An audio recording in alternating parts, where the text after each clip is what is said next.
Welcome to Immigration Quicktake. This is Ellie Rutledge with the American Immigration Lawyers Association. As women and children detained in Artesia seek asylum, lawyers like AILA member Eileen Sturlock have helped these detainees by taking on merits hearings, now being held in the Denver court. Eileen joins me today to discuss her client's successful merits hearing where a judge granted asylum. Eileen, thanks for joining me. What was this experience like for you? So I had done other smaller hearings at Artesia during my other two trips there, bond hearings, master calendars, things like that, filing the I-589 actually for the client that I went back to do the merits for. So I had some experience with the VTC system and the bizarre nature of an immigration court that is really an empty trailer with some folding tables and a TV monitor and one guard sitting there, and the attorney and their clients. The government attorney is right now in Denver, the immigration judge is in Denver, and it's really bizarre. During the bulk of our hearing, which was on Tuesday afternoon, during direct exam, the VTC camera was pointed only on the interpreter. So I couldn't see, and my client couldn't see what the judge was doing and what the OCC attorney was doing at the time. And it felt really alienating, it was difficult for me because I couldn't read what was going on in the courtroom, but also for my client because she's telling this story about all of the horrible, horrible abuse that she suffered in her home country. Beatings, rapes, death threats, being shot at by her husband horribly abusing her children as well. And she's doing this to an interpreter whose job is to be professionally detached and to appear unaffected by that.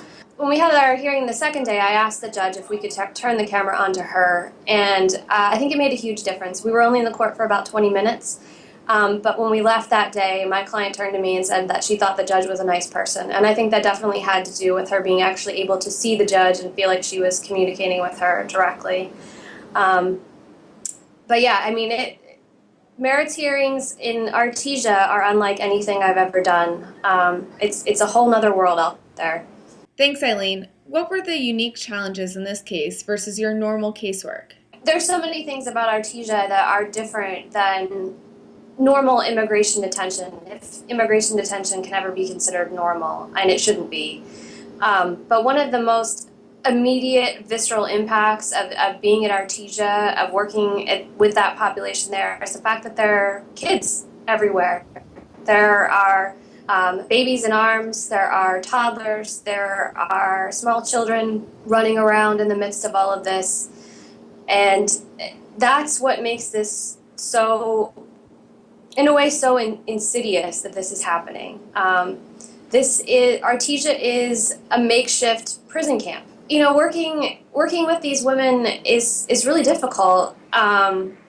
It's very rewarding as well because you know that they have no other options. They have no one else to turn to. There are no immigration attorneys. They can't call someone else to come to for my client, for example, she had no other option. If I wasn't there to represent her at merit hearings, there would be no one else. There are no immigration attorneys anywhere near Artesia. There are a couple in Albuquerque, but that's essentially it. And there are almost 600 people detained there who have cases going on day after day after day. Without the AILA volunteers, these women and children would have no one, and it is absolutely impossible for them to represent themselves. You volunteered in Artesia 3 times now. Can you talk about what it was like there and why you feel it's important to go? The first time I went to Artesia, our chapter chair, Nicole Nelson, had sent out an email to the chapter, just a general email saying that AILA National was interested and seeing if there were people who might be willing to help out with some of the issues relating to the surge that we had over the summer, and people that possibly might be willing to travel to do some of that work. And her email also contained a list of priorities that AILA National had identified. And at the top of the list, I remember, was this detention center for women and children from Central America. And as soon as I saw that, it kind of leapt out at me because of the work I had done with the Florence Project, working with women from Central America with domestic violence asylum claims.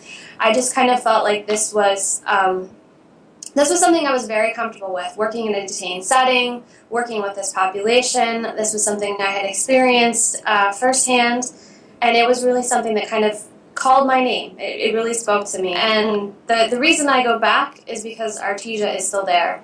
This is still happening.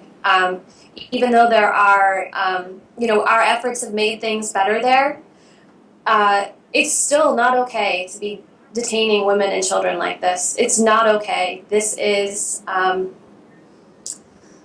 it's an abomination of the law. They're being treated differently than any other immigrant, any other asylum seeker, because of their identity, because of the countries that they're from, because they're women, because they have children with them, and it needs to stop. So as long as our country is detaining women and children like this in family detention, as long as that continues, then I'm going to keep fighting it, because that's all I can do.